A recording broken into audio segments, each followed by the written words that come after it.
The mother accidentally stepped through a sheet of piano music. Disgusted, she tossed it to the ground, but her son picked it up and was deeply inspired. He quickly found the gunfight movie he had just filmed, punched holes in the film reel, and created a muzzle flash effect. In an era without special effects, it shocked everyone. Sam's creativity never stopped. He even thought of using red paint as fake blood to make gunshot wounds more realistic.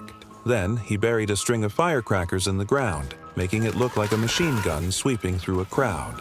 He laid wooden planks in a dirt pit and sprinkled sand over them. Stepping on them mimicked the explosion of a landmine. The battlefield was instantly engulfed in smoke and dust. Movies at the time loved these thrilling scenes, but Sam still felt something was missing. He found a soldier and gave him a bigger role. "You're the commander of this squad. Because of your mistake, a battle that could have been avoided turned into a massacre. They all died because of you." Now you're just looking at this thing that you've done, and you can't save them anymore because they're all dead. Wow, that's real gung-ho. Okay.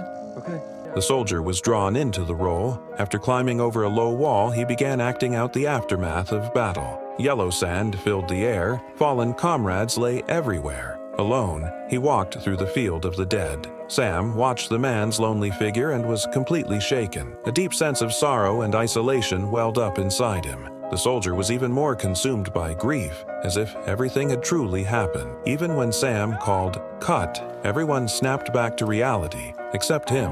They called out to him, but it was no use.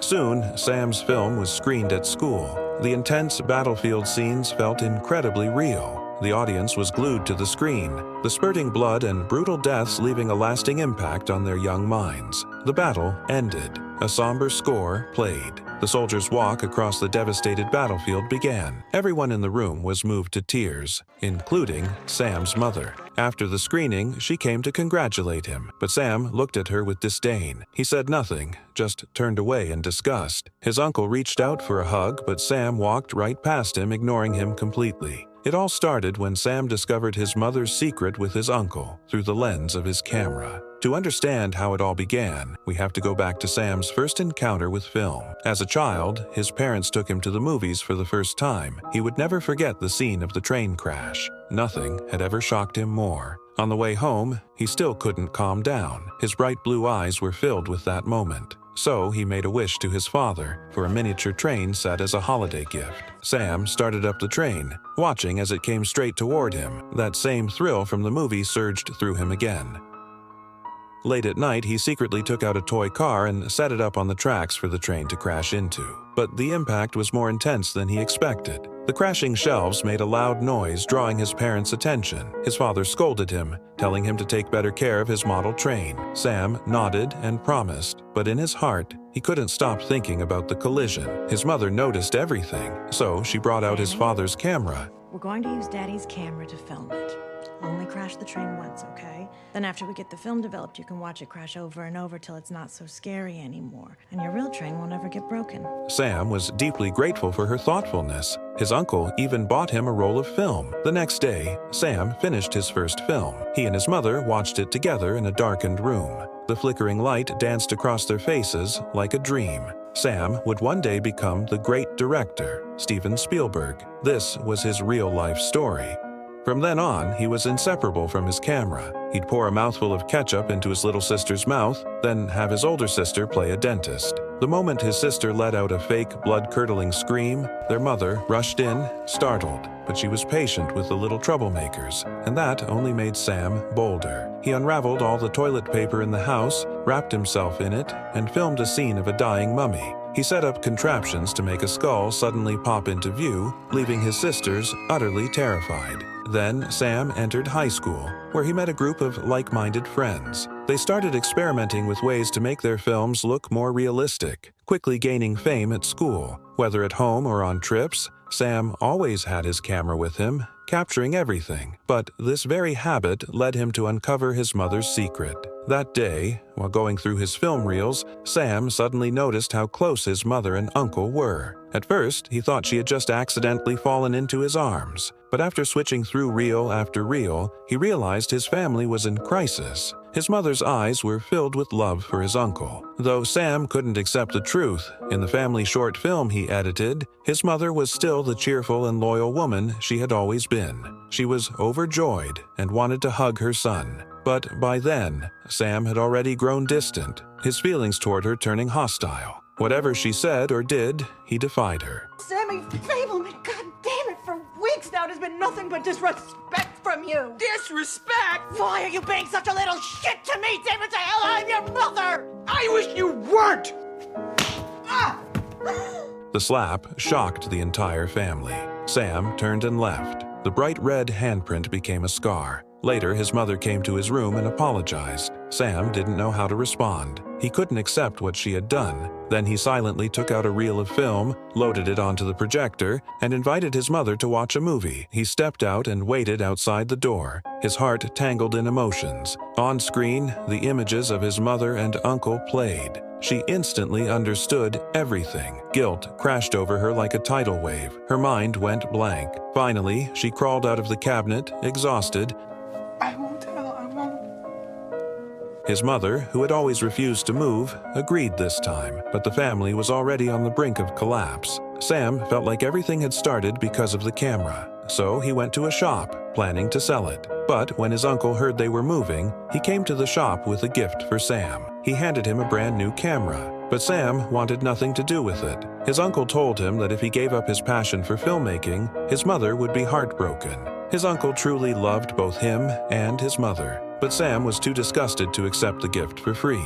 So he gave his uncle all the money he had, buying the camera with his own cash. Yet just before leaving, his uncle secretly slipped the money back into his pocket, telling him to keep it and buy himself some new clothes instead. After that, the father moved the family to a new home. On the way, he brought up that uncle, even mentioning a dream where his brother seemed to betray him. His words hinted that he might have figured something out. This pushed the mother to her breaking point. Sam rushed over to comfort his overwhelmed mother. She said that at least for now she was still somewhat clear-headed. Neither of them wanted the family to fall apart because of this. So they swallowed their words, burying their tangled emotions deep inside. But after settling into their new home, his mother sank into depression. At school, Sam was also ostracized. Coming from a small town, he seemed much shorter than the others. That only made him an easier target for the school bullies. Sam couldn't fight back. He could only endure. One day, after another miserable day at school, he came home to find his mother had gotten a pet monkey. The whole house was in chaos. Something about her seemed off, because the monkey's name was the same as that uncle's. That night, his father told her she should see a psychiatrist, but she said she was beyond saving. The truth was, his father had long noticed her feelings, but for the sake of the children, he had chosen to endure. Now that everything was laid bare, his mother finally admitted the truth as well. Benny wasn't your friend, but you knew he was mine. What does that mean? Sam understood what she meant, but he couldn't bring himself to explain it to his sister. Back at school, Sam was still on edge. Even drinking from a water fountain, he was wary of the bullies sneaking up behind him. Then, while trying to keep his head down, he stumbled upon the school bully making out with a red-haired girl in the stairwell. Panicked, he turned and bolted. He bumped into the bully's friends. And when he turned again, there was the bully himself. Mocking Sam had become their daily amusement. But this time, the bully's girlfriend had had enough. She told them to stop being racist. The bully, however, demanded that Sam apologize to his girlfriend. For what? For making goo-goo eyes at her, for drooling at her? I wasn't drooling at her. When Sam stood his ground, they closed in, ready to teach him a lesson. So finally, he blurted out what he had seen in the stairwell. Logan, you lied to me! Predictably, standing up for himself only made things worse. Logan punched him straight to the ground. Then Logan ordered him to go tell his girlfriend that he had made it all up. Sam could only nod. The next day, he found the bully's girlfriend, Tia, and told her that he had lied. But Tia was sharp. She didn't believe a word of it. If you were lying, how'd you know her hair color? Sam was clearly inexperienced and naive. Yet, in a twist of fate, this incident brought him an unexpected blessing. He met Tia's best friend, Monica. She was a bright and outgoing girl. Before long, the two fell in love. With Monica's help, Sam began to find his place in school. He picked up a camera again. The lively beach became the perfect filming location. Everyone was at their best. Youth shining brighter than the sun. Laughter echoed beneath the sky. No dialogue was needed. The camera was the perfect storyteller. Sam had a gift for capturing the most beautiful moments.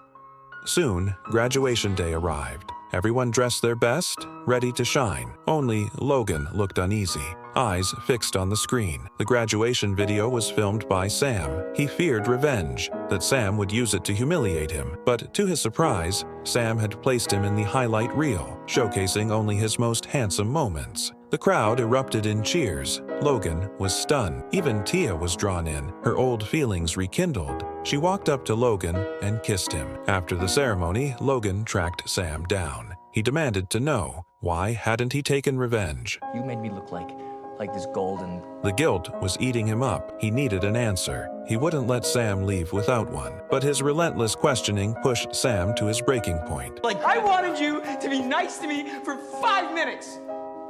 Or I did it to make my movie better. I don't know why. You are the biggest jerk I've ever met. You dumb, anti-Semitic asshole! I made you look like you could fly. And what Sam said next shattered Logan completely, because the person in the video wasn't who he really was, but it was who he had always wanted to be. Sam had unknowingly laid bare the softest, most hidden part of him. Just then, a thug lunged at Sam. Logan instinctively stepped in to shield him. Through filmmaking, they had both changed, and somehow that had made them friends. Sunlight spilled across the hallway, stretching long and warm. Sam graduated successfully. His parents divorced, and he moved to Los Angeles with his father. At the same time, he received a letter from Columbia Pictures, the place where his dreams could come true. And there, he finally met the great director, John Ford. No words were exchanged. Ford simply told him to study a painting, to pay attention to the position of the horizon. Now remember this. When the horizon's at the bottom, it's interesting. When the horizon's at the top, it's interesting. When the horizon's in the middle, it's boring as shit. Good luck to you. And get the fuck out of my office. Thank you. My pleasure. In that moment, everything clicked. Sam knew he was in the right place. There was still so much to learn. This place was extraordinary, like a sacred land. Looking ahead, the future stretched wider than the sky. Don't believe it? Just tilt the camera upward.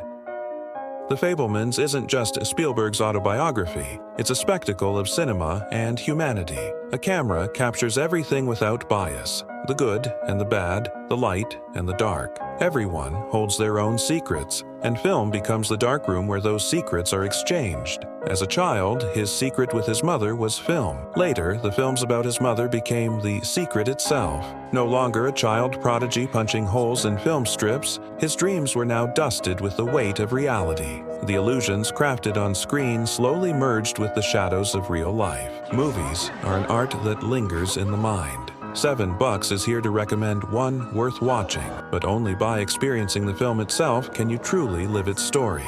See you in the next video.